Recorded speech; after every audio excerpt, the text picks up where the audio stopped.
कहानी की स्टार्टिंग वहीं से होती है जहाँ पार्ट 2 का खत्म हुआ था। ऐसा मन में कहती है, क्या ये कैसा शाही फरमान है। उसे आज रात को ही राजधानी के लिए रवाना होना होगा और मुझे भी उसके साथ जाना होगा। तभी काउंट लोडेन जाते हुए कहता है, तो फिर देर न किए बिना तुरंत राजधानी के लिए रवाना हो जाएं। काउंट किरण हंसते हुए कहता है, इतनी रात को इतना बदतमीजी करना कितना बुरा है। आगे बोलता है, मुझे पहले से ही इस बात की चिंता सता रही थी कि कोई गायब हो गया है। क्या ये सही नहीं है चेसा मन में कहती है, क्या उसे पता चल गया कि मैं चली गई थी। अभी काउंट चेसा को गोद में उठाते हुए कहता है, तुम्हें पता है मैं कितना हैरान रह गया था जब मैंने तुम्हें अपने कमरे में नहीं देखा। मुझे लगा कि तुम्हें कोई अगवा कर लिया है और मैं तो तुम्हें ढूंढने के लिए शिकारी कुत्तों को छोड़ने के बारे में सोच ही रहा था। तीसरे मन में कहती है, वो मेरे लिए इतना ऑब्सेस क्यों है। काउंट कहता है, ओ तो तुम अपने भाई के साथ बाहर टहलने गए थे।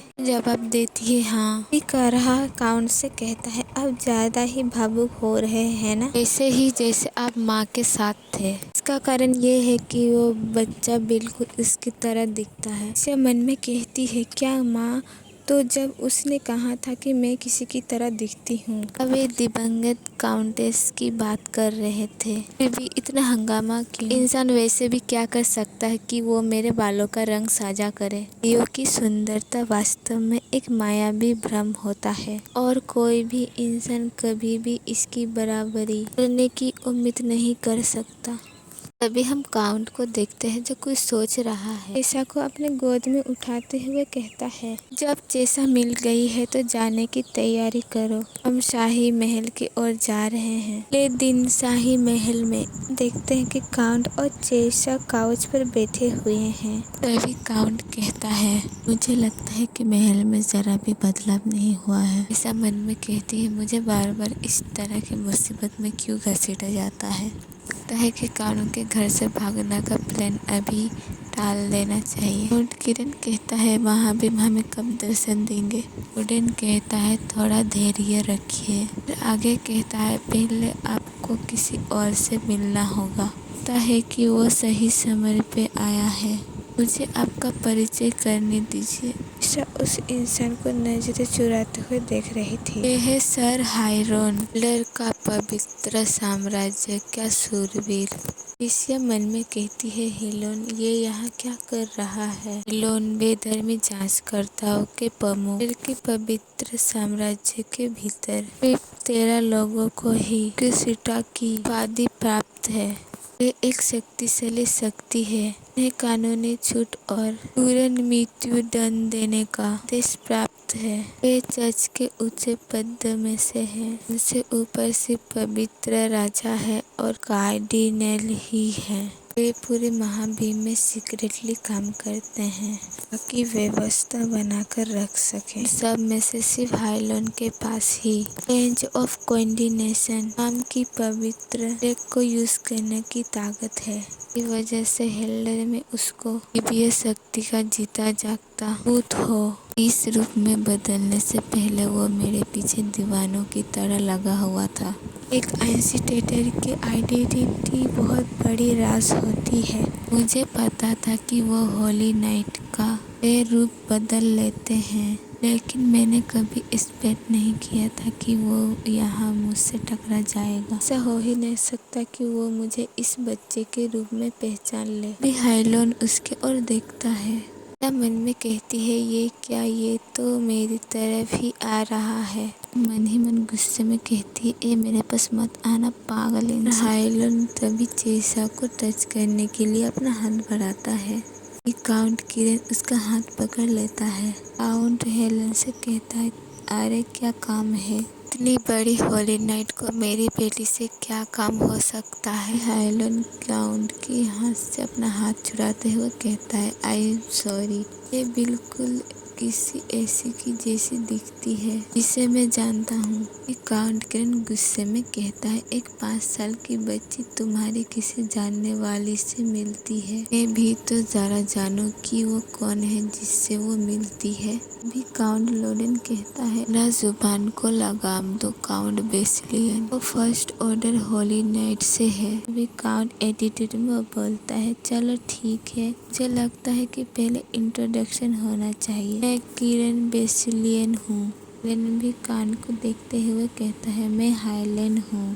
तभी काउंट कहता है, इम्पेरियल पैलेस। मैं तो हिज मैजेस्टी के साथ वक्त बिताने की उम्मीद कर रहा था। हाइलैंड बोलता है, मैं ही था जिसने आपको एम्पायर से बुलाने की रिक्वेस्ट भेजी थी। काउंट बेसिलियन, मुझे उस बच्चे की आइडेंटिटी वेरीफाई करनी है जो होली चाइल्ड प्रेयर सर्कल में शामिल हो रहा है, इसीलिए मैं गुजारिश करता हूँ आप थोड़ी देर के लिए इस कमरे से बाहर चल जाए। काउंट कहता है, उसकी आइडेंटिटी वेरीफाई करनी है क्या? होली एम्पायर का यही तरीका है कि बताए आइडेंटिटी चेक करने बैठ जाओ। हेलन बोलता है, ऐसा करना जरूरी था क्योंकि मैटर में कोई भी बाहरी बंदा इंटरफेयर नहीं कर सकता। टेबल पहले एक सीक्रेट रिलेटिव था। मैं जानता हूँ कि को अच्छे से पता है यहाँ कितना सावधानी रखनी पड़ती है। मैं उम्मीद करता हूँ कि आप कोऑपरेट करेंगे। काउंट किरण एक ठंडी सांस लेते हुए कहता है, अगर आप इस तरह से धमका कर बात करेंगे तो मेरे पास हाँ कहने के अलावा कोई ऑप्शन ही बचा नहीं। बेहतर होगा कि अब जैसा किस्सा पहले हुआ इसे दोबारा ना हो। काउंट चेसा से कहता है, अगर कुछ भी हो तो तुम मुझे बुला लेना और अगर मेरी याद आए तब भी तुम मुझे बुला सकती हो। चेसा जवाब देती है, ओके, लेकिन मन ही मन कहती है, नहीं मत जाओ, मैं हाइलैंड के साथ अकेले नहीं रहना चाहती। तभी काउंट चेसा से कहता है, और जो मैंने तुमसे थोड़ी देर पहले कहा था वो तुम्हें याद है ना? बस मेरे लिए वो एक काम करना है और उसके लिए तुम्हें ये ध्यान रखना होगा आज कोई गलती ना हो। फिर पापा तुमसे जल्द ही मिलेंगे, ठीक है? ये कहते ही काउंट रूम से बाहर चल जाता है। यहाँ बस हम ही दोनों ही हैं। पता नहीं वो सबसे पहले क्या चेक करेगा। अगर उसने मुझे पहचान लिया तो मैं उससे क्या बोलूँगी? वे इधर ही आ रहा है। हेलन चेसा से कहता है, तुम बिल्कुल उसकी तरह दिखती हो। हेलन कहता है, शायद उसका कोई बॉयफ्रेंड था जिसके बारे में मुझे नहीं पता था। क्या तुम लेटिसिया की बेटी हो? हेलन की ये बात सुन के चेसा कन्फ्यूज और शॉक रह जाती है। वो मन ही मन कहती है, ये अचानक क्या बोल रहे हैं? फिर वो गुस्से में कहती है, ये क्या बकवास है? फिर आगे कहती है, हेलन के साथ मेरा ये बदकिस्मत रिश्ता बहुत पुराना है। हम पहली बार तब मिले थे जब हम दोनों की ही जिंदगी में तूफान आया था। मैं लगातार भाग भाग के पूरी थक चुकी थी और वो होली एम्पायर का एक ऐसा अप्रेंटिस नाइट था जिसकी आंखों में अलग ही चमक थी। उस बेबसी के पल में मैंने उससे भीख मांगी थी, मैं तुम्हारे आगे हाथ जोड़ती हूँ, प्लीज मुझे मार दो। यकीनन उसने मेरी बात नहीं मानी और उस दिन के बाद से हमारे रास्ते हमेशा के लिए अलग हो गए। उसने मुझे कहा था, मेरे इजाजत के बिना मरने की भी कोशिश मत करना। अभी हम शिकार और शिकारी के अजीब और एक बेचैन कर देने वाले रिश्ता में फंस चुके हैं, लेकिन फिर भी हमारे बीच एक अजीब सा अनकहा रिश्ता है कि हम दोनों में से अगर किसी को मरना है तो हम सिर्फ एक दूसरे के हाथों ही मरेंगे। और उसे लगता है कि मैं मर्दों से मिल रही हूँ। वो अच्छे से जानता है कि मैं किस दौर से गुजरी हूँ, फिर भी उसे लगता है कि मेरे पास उस फालतू रोमांस के लिए वक्त भी। हेलन चेसा से कहता है, शायद ये बात मुझे तुमसे इतनी जल्दी नहीं पूछना चाहिए था। तो फिर चलो पहले तुम्हारा नाम जान लेते हैं। चेसा गुस्से में जवाब देती है। चेसा हेलन चेसा से कहता है, चेसा क्या तुम्हें इस प्रार्थना सभा में आने के लिए मजबूर किया गया है? चेसा कहती है, क्या मजबूर? हेलन कहता है, मेरा मतलब ऐसा कुछ नहीं है। मेरे कहने का मतलब ये है, क्या तुम अपने मर्जी के खिलाफ आई हो? अगर ऐसा है तो मैं तुम्हारा मदद कर सकता हूँ। ऐसा कहती है, मुझे किसी की मदद नहीं चाहिए। हेलन कहता है, चलो बढ़िया है, जानकर खुशी हुई। तो फिर चलो मैं एक और बार पूछता हूँ, क्या तुम्हारी सगी माँ एक ऐसी औरत थी जिसकी चमकीली सुनहरे और सुर्ख लाल आंखें थी? क्या तुम्हारे जहन में अभी भी उन तितली या उन फूल की कोई याद बाकी है? उनके बारे में तुम्हें जो भी याद हो मुझे बताओ। ऐसा जवाब देती है, मुझे कुछ नहीं पता। लेकिन वो मन ही मन कहती है, ये क्या बकवास है। हम फिर से मेरे बारे में बात करने लगे। बस उस पियर सर्कल के बारे में पूछो और बात खत्म करो। तभी हम हेलन को देखते हैं जो अपना कपड़ा उतार रहा था। ऐसा चौंकते हुए मन में कहती है, तो फिर ये सब क्या हो रहा है? ये क्या बदतमीजी कर रहा है? क्या इसका दिमाग खराब हो गया है? अचानक अपना कपड़े क्यों उतार रहा है? मेरा मतलब, क्या सच में इसका दिमाग चला गया है? हेलन चेसा से कहता है, क्या तुमने इस निशान को पहले कहीं देखा है? क्या तुमने कभी पहले ये निशान देखा है? लेटिसिया अपने उंगली के बीच से देखते हुए कहती है, तो क्या ये उस वजह से था? ये तो वही निशान है जो मैंने उस पे छोड़ा था। भी काउंट किरण वहाँ पे आते हुए कहता है, क्या अपने जान से हाथ धोना चाहते हो? सर हाइलेन, ये क्या बदतमीजी चल रही है यहाँ, वो भी एक 5 साल के बच्चे के सामने। मेरा बस एक सवाल था। हाँ, इस तरह अपने कपड़े उतार कर। तो ये उस एंट्रेस की निशान है ना? तुमने अभी तक इसे मिटाया क्यों नहीं? सच्चा होली नाइट होता इसी हेरेटिक का सिंबल मिटाने के लिए अपना चमड़ी काट कर अलग कर देता। हेलन काउंट से पूछता है, क्या तुम्हें लेटिसिया के बारे में कुछ पता है? काउंट कहता है, कहीं ऐसा तो नहीं कि तुमने मेरी बेटी को इतनी तकलीफ इसलिए दी ताकि तुम उस इंटरेस्ट का ठिकाना जान सको? कहते हुए अपने हाथ में एक कैंडल स्टैंड को लेते हुए उसके ओर करते हुए कहता है, ऐसा का उस इंटरेस्ट से कोई लेना देना नहीं है। मैं कह रहा हूँ, मेरे सब्र का इम्तिहान लेना बंद करो। ऐसा मन ही मन कहती है, मामला बहुत ही सीरियस होते जा रहा है। क्या ये दोनों लड़ने मरने में उतर आएंगे क्या? हेलन कहता है, पेयर सर्कल में हिस्सा लेने वाले हर एक बच्चे को एक स्कॉट नाम दिया जाएगा। मुझे हाउस बेस्लियन की हिफाजत के लिए चुना गया है।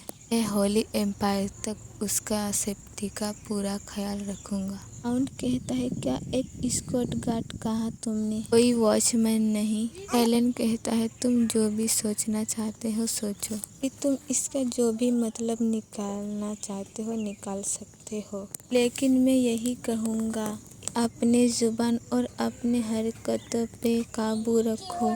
काउंट बेस्लियन, खैर तो ये बात है। अच्छा, तो फिर हम तभी मिलेंगे जब होली एम्पायर के लिए निकलेंगे। लेटिसिया मन में कहती है, उफ, अच्छा हुआ कि किरण ने बीच में आके बात संभाल ली, नहीं तो ये मामला और लंबा खिंच जाता। लेकिन फिर भी किरण न सिर्फ ये जानता है कि मैं कौन हूँ, बल्कि उसे मेरी ये निशान के बारे में भी पता है। ऐसा तभी काउंट से कहती है, डैडी मुझे गोदी में लो। वैसे भी यहाँ से भागना अभी नामुमकिन है, तो अभी जैसा चल रहा है चलने देते हैं, देखते हैं आगे क्या होता है। जैसा काउंट से कहती है, डैड आप मुझे छोड़ के कहाँ चल गए थे? काउंट कहता है, और दरअसल थोड़ी देर पहले मुझे एम्पायर हिज मैजेस्टी मिलने का मौका दिया था। थोड़ी देर पहले। हिज मैजेस्टी कहता है, आपको बुलाने के लिए शुक्रिया काउंट बेस्लियन। आपको इस तरह अचानक बुलाने के लिए मैं माफी चाहता हूँ। यह ग्रैंड एम्पायर ऑफ फॉलन सम्राट ये कहता, क्या तुम्हारा मुलाकात लंदन के होली नाइट से हुआ? काउंट मन में कहता है, होली नाइट। फिर वो उसे अपनी लाल आंखों से देखता है तो उसकी ओर आते हुए कहता है, पहले अपने फैक्ट सही करो, जो सच है पहले उसे जान लो। भी हिज मैजेस्टी कहता है, काउंट बेसिलियन कुछ गलत है क्या? काउंट अचानक उसका कॉलर पकड़ते हुए कहता है, वो इंसान एक इंक्विजिटर है। उसकी असलियत ये है कि वो एक इंक्विजिटर है। तुम क्या चाल चल रहे हो? अपनी बेटी को एक इंक्विजिटर के हवाले कर रहे हो? ये तुम्हारी कौन सी नई साजिश है? मेरी बेटी को इंक्विजिटर के तुम्हें सौंप के? वो चेसा से कहता है, बहुत वक्त बाद हिज मैजेस्टी के साथ अच्छा बातचीत हुआ। चेसा बोलती है, तो क्या मुझे भी हिज मैजेस्टी के साथ मिलना पड़ेगा? काउंट चेसा से कहता है, बिल्कुल भी नहीं। मैं उस छुरियों वाले बूढ़े से मिलने की क्या जरूरत है? काउंट की ये बात सुनकर चेसा कंफ्यूज रह जाती है। काउंट आगे कहता है, क्यों ना हम ये छोटी सी महल का टूर खत्म करें? चेसा मन ही मन कहती है, क्या इन्होंने वही कहा जो मुझे सुनाई दिया? सीन में हम एक सुंदर सा गार्डन को देखते हैं। काउंट चेसा से कहता है, अगर तुम्हें यहाँ कुछ भी पसंद आए तो डैडी को बता देना। मैं बिल्कुल वैसे ही एक तुम्हारे लिए अपने कैसल में बनवा दूंगा। अच्छा, वैसे ये तो ठीक है, पर आपकी और मिस्टर नाइट की वहाँ क्या बातचीत हो रही थी? ऐसा हंसते हुए कहती है, उन्होंने मुझसे पूछा कि क्या तुम्हारे पास हॉर्स है? मैंने भी उनसे कह दिया कि मेरे पास नहीं है। चेसा ने अच्छा काम किया। चेसा मन ही मन कहती है, छोड़ो, सच कहने से भी मेरा कोई फायदा होता नहीं। काउंट चेसा से कहता है, बिल्कुल सही किया तुमने, गुड गर्ल। उन्होंने तुमसे कुछ अजीब या उल्टा सीधा तो नहीं कहा ना? चेसा मन में कहती है, लगता है अभी भी उस बात को लेकर बैठा है जो पहले हुआ था। मुझे लगता है कि उसे डर है कि कहीं मैं प्रेयर सर्कल में न बंद न कर दूं। और फिर चेसा अपने हाथ को काउंट का सर छूते हुए मन में कहती है, शायद मुझे अभी उनके साथ अपना रिश्ता थोड़ी और मजबूत कर लेना चाहिए। चेसा काउंट से कहती है, डैड चेसा आपके साथ है, इसीलिए आप बिल्कुल भी फिक्र मत करो। भी काउंट कहता है, कुछ और नहीं मिला था क्या? ये बात सुन के चेसा काउंट को देखती है कि काउंट चेसा से कहता है, इस तरह की हरकत करके मुझे उसकी याद मत दिलाओ।